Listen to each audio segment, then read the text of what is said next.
I sat in that lawyer's office 5 years ago, pen in hand, staring at the post-nuptial agreement in front of me. Brooke sat across the table, her eyes filled with worry, but her jaw set with determination. She needed this. Her family needed this.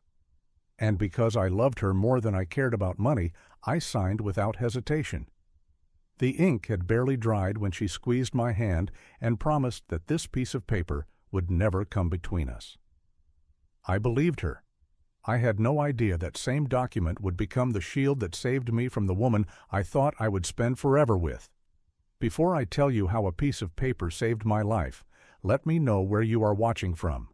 Hit that like button and subscribe, because what happened next will show you why protecting yourself is not about money.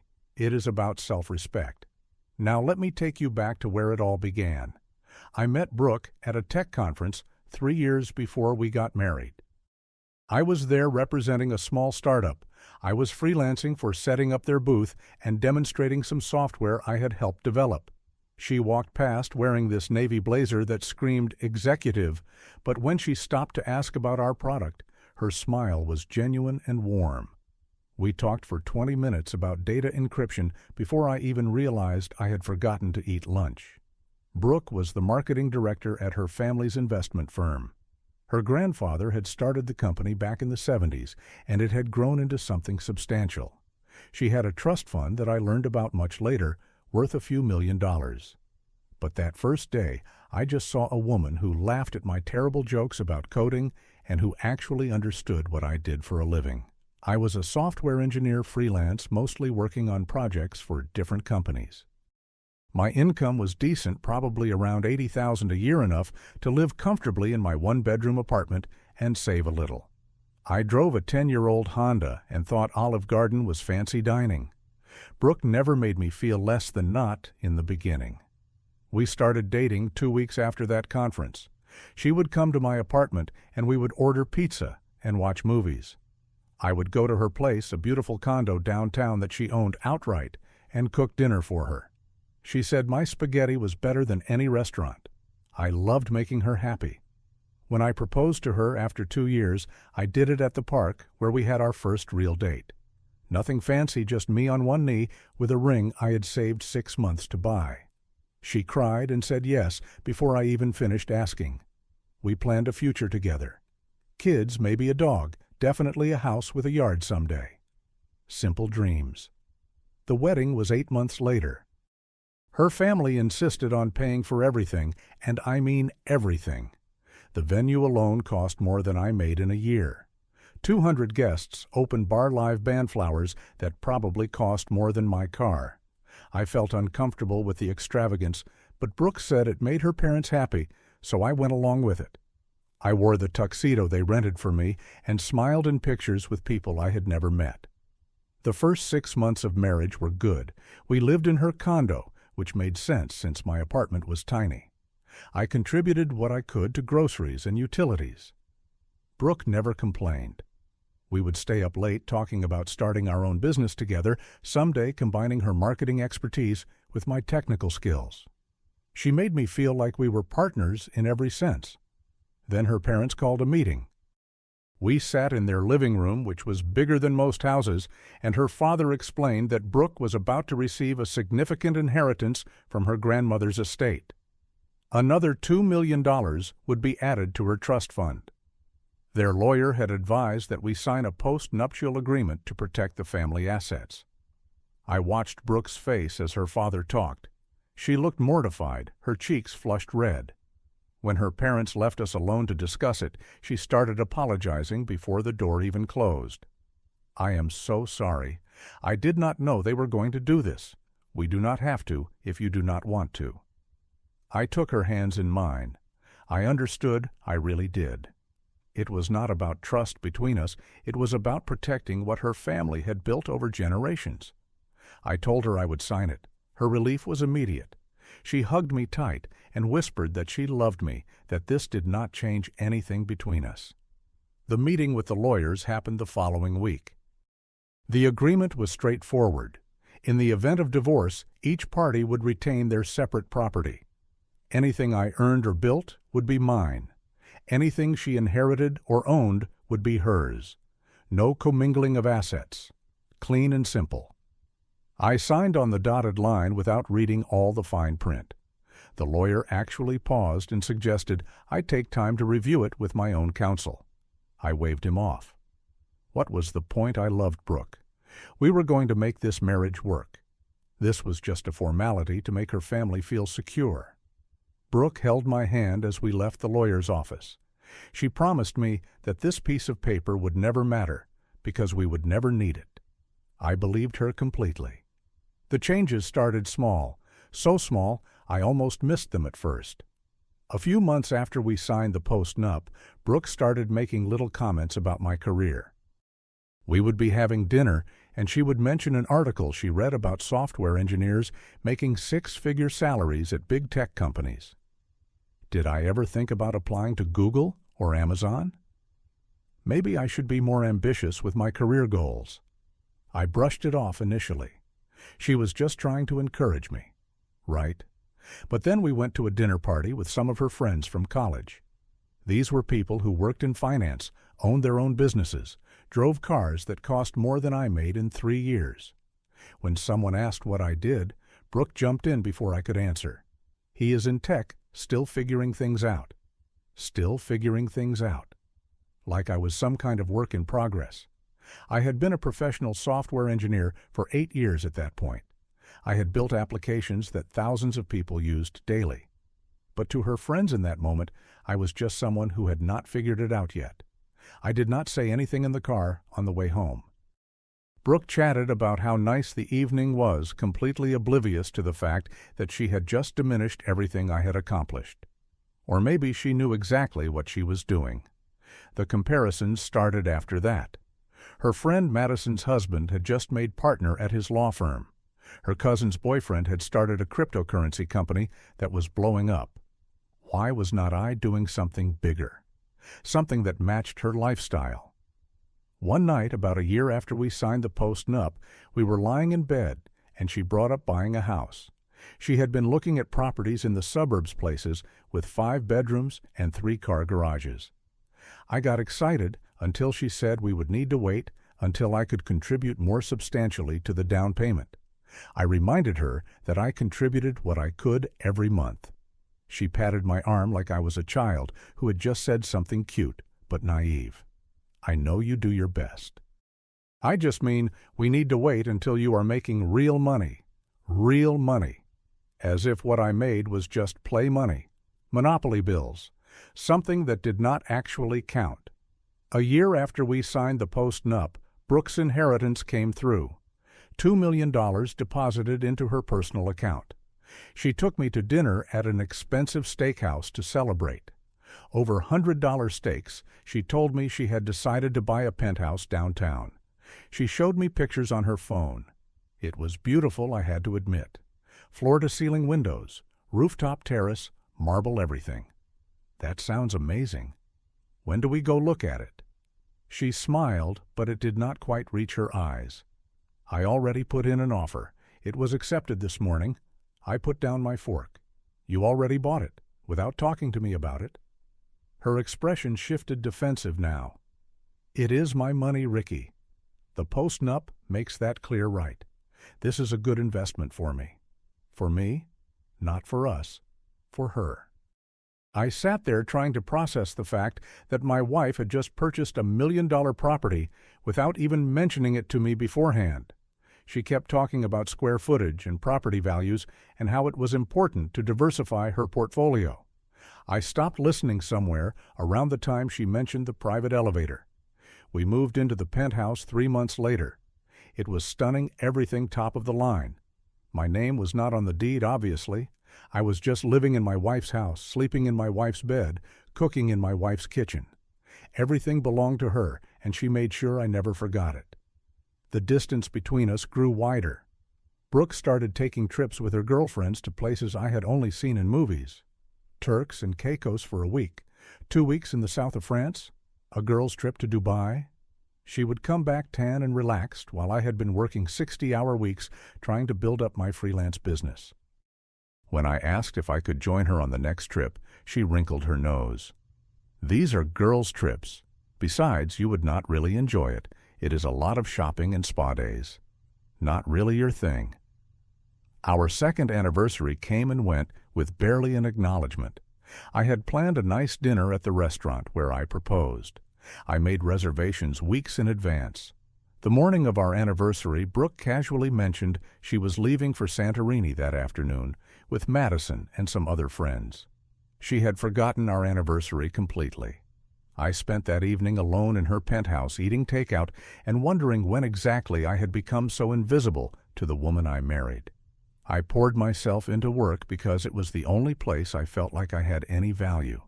I started taking on bigger projects, working late into the night, developing an application I had been thinking about for years. It was a data management system specifically designed for small businesses, something that would make their operations more efficient without the massive price tag of enterprise software. I worked on it every night after Brooke went to bed. I would sit in the spare bedroom she used as a closet, surrounded by shoes that cost more than my laptop, and I would code until 3 or 4 in the morning. It was the only time I felt like myself anymore. Brooke noticed, but not in the way I hoped. She would complain that the keyboard clicking kept her awake. Could I work somewhere else? Maybe a coffee shop? When I tried to tell her about the progress I was making, her eyes would glaze over. "That is nice," she would say, already looking back at her phone. Just another side project. 2 years after we signed the Post-Nup, I found the text messages. It was a Saturday morning. Brooke was in the shower, and her phone was on the kitchen counter. It buzzed with a message, and I glanced over without thinking. The preview on the screen showed a message from someone named Preston. "Last night was amazing. When can I see you again?" My stomach dropped. I stood there, frozen her phone, buzzing in my hand, with message after message coming through. I should not have looked. I knew I should not have looked. But I unlocked her phone, and I read them all. Preston was apparently a CEO of some investment company. The messages went back months. Dinner dates, late-night conversations, plans to meet up. And then the one that made my hands shake, the message confirming a hotel room reservation for the previous night. The night Brooke had told me she was working late at the office. She came out of the bathroom in her robe, saw me standing there with her phone, and her face went white. "Who is Preston?" She lunged for the phone, but I held it away. She started talking fast words, tumbling over each other. "He was just a friend, a business contact. I was reading it all wrong. It was not what it looked like." I read her the hotel confirmation. She stopped talking. Then she did something I did not expect. She got angry. She started yelling about how I had no right to go through her phone, how I was paranoid and controlling. She flipped the script so fast it made my head spin. Suddenly, I was the bad guy for discovering her affair. It was my fault for being too focused on my work. My fault for not giving her enough attention. My fault for not being successful enough, rich enough, good enough. I left the penthouse that day and stayed with Marcus, a friend from college, who had been telling me for months that something was off with Brooke. He did not say "I told you so" when I showed up at his door with a duffel bag. He just handed me a beer and let me crash on his couch. I wanted to believe her denials. I really did. Part of me was ready to go back to accept her explanation to try to make it work. But Marcus talked me into hiring a private investigator just to be sure. The report came back 3 weeks later. Brooke and Preston had been seeing each other for at least 6 months. Hotel rooms twice a week. Weekend trips when she told me she was with her girlfriends. The investigator had photos, receipts, timestamps. Everything I needed to know that my marriage was over. I sat in Marcus's apartment reading through the file, looking at pictures of my wife kissing another man in a parking garage. I expected to feel devastated. Instead, I felt something unexpected. Relief. Relief that I was not crazy. Relief that my instincts had been right. Relief that I had a way out of a marriage where I had been made to feel worthless for 2 years. I called a lawyer the next day. My lawyer was a woman named Patricia, who had been recommended by Marcus. She was in her 50s, sharp as a knife, and she did not waste time with sympathy. She looked over the Post-Nup, looked at the evidence of infidelity, and smiled. This Post-Nup is your shield. She cannot touch anything you have built.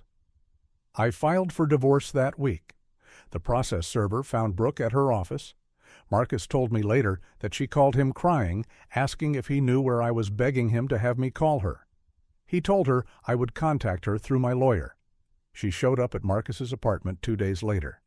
I watched through the peephole as she knocked and called my name. She was crying mascara running down her face, saying it was all a mistake. Preston meant nothing. She loved me. We could work through this. Please just talk to me. I did not open the door. Her lawyer contacted Patricia within the week. They wanted to negotiate. Brooke was willing to admit fault, willing to make it easy, willing to sign whatever I wanted. She just wanted to talk to me one more time. I sent a message through Patricia. No? The divorce proceedings took 6 months, but they were surprisingly straightforward thanks to the Post-Nup. Each of us would keep our separate property. Brooke got her penthouse, her trust fund, her inheritance. I got the beat-up Honda, my laptop, and the application I had been building in her spare bedroom. You wanted the Post-Nup to protect your money? I wrote in an email to her lawyer. Now it protects mine too. During those 6 months, something shifted in me. I stopped feeling like a failure. I stopped measuring my worth by Brooke's standards or her friends' standards. I threw myself completely into finishing my application. I worked around the clock, living on coffee and determination. Marcus would come home from his job to find me still at the laptop, exactly where he had left me that morning. He would order food and force me to eat.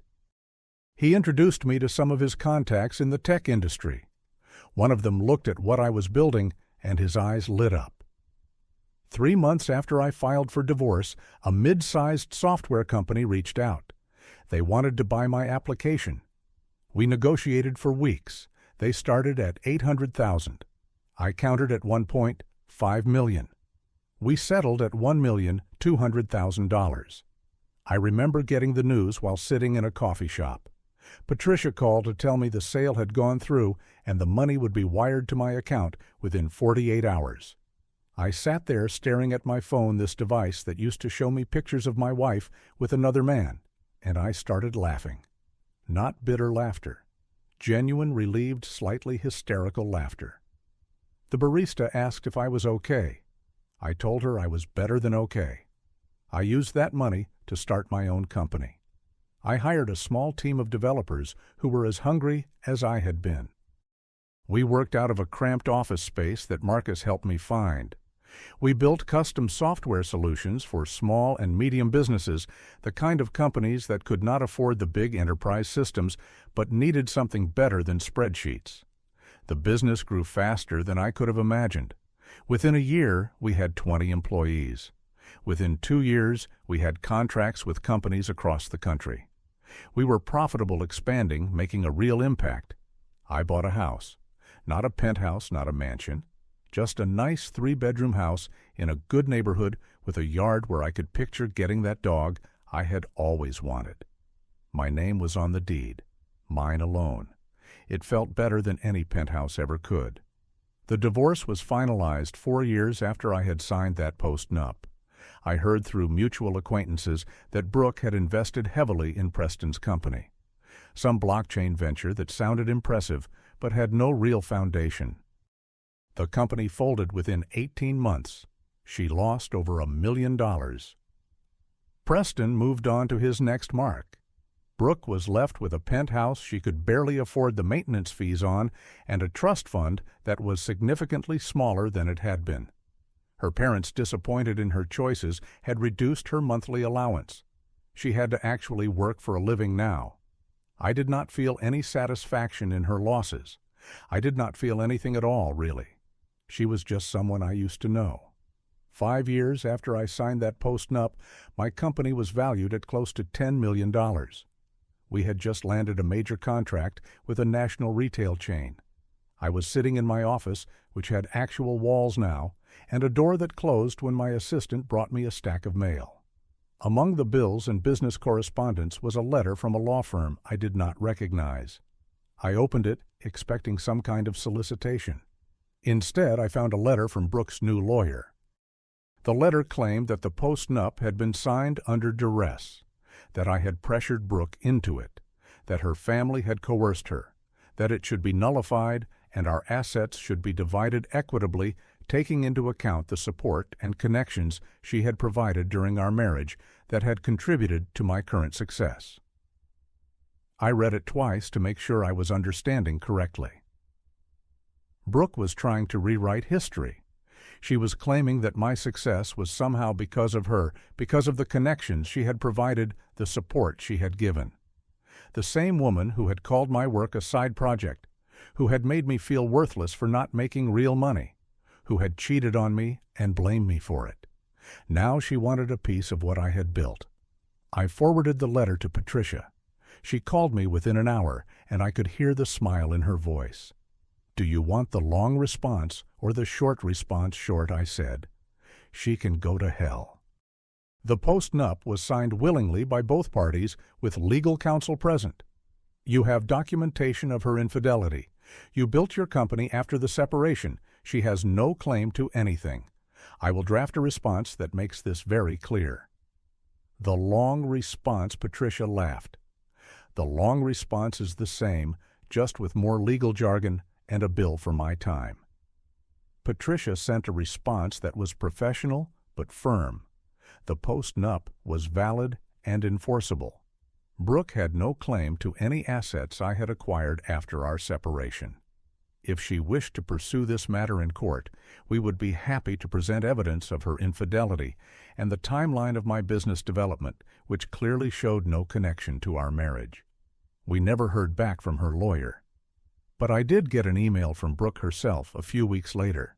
It was long, rambling, full of justifications and explanations. She talked about how hard the divorce had been on her, how she had made mistakes, but I had too. How we had both contributed to the failure of our marriage, how it was only fair that she receive some compensation for the years we were together. I read the whole thing. Then I closed my laptop and went home to my dog, a rescue mutt named Cooper, who was waiting for me with his tail wagging. The early days after the divorce were hard. I would be lying if I said they were not. I spent a lot of nights lying awake, wondering what I could have done differently, wondering if I had been enough, wondering if I would ever be able to trust someone again. But slowly, things got better. Work helped. Building something from nothing, proving to myself that I had value beyond what someone else assigned to me, that was healing in its own way. Marcus and my other friends reminded me what healthy relationships looked like. They showed up when I needed them. They celebrated my wins and supported me through the rough patches. I started therapy, which I probably should have done years earlier. My therapist helped me understand that Brooke's treatment of me said everything about her and nothing about my worth. She helped me see the red flags I had ignored, the boundaries I had failed to set, the ways I had made myself smaller to fit into someone else's idea of who I should be.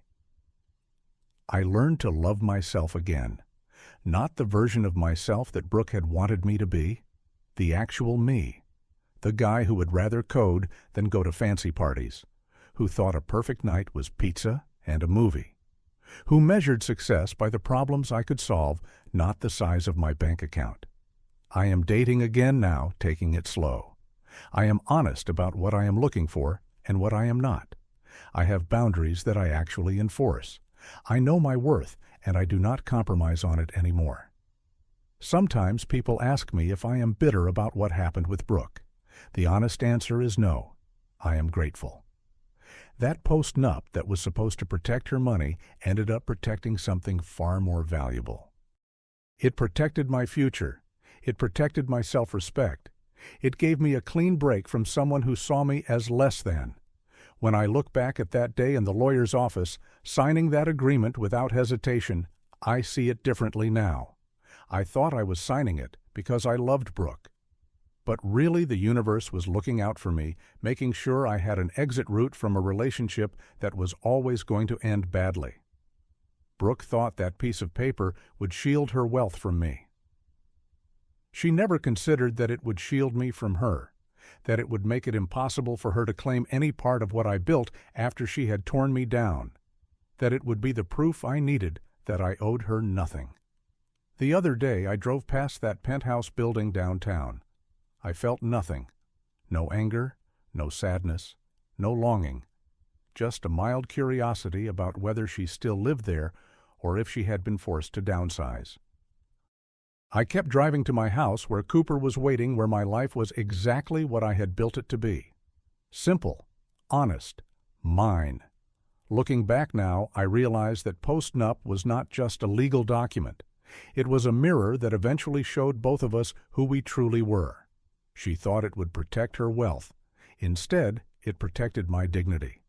And that in the end is worth far more than any amount of money could ever be. So here is my question for you. Have you ever had someone underestimate you, only to prove them wrong later? Drop your story in the comments below. If this resonated with you, hit that like button and subscribe for more real stories about overcoming life's challenges. Share this with someone who needs to hear that their worth is not determined by anyone else. Thank you for listening to my story, and remember, sometimes the things meant to protect others end up protecting you instead. Stay strong, and I will see you in the next one.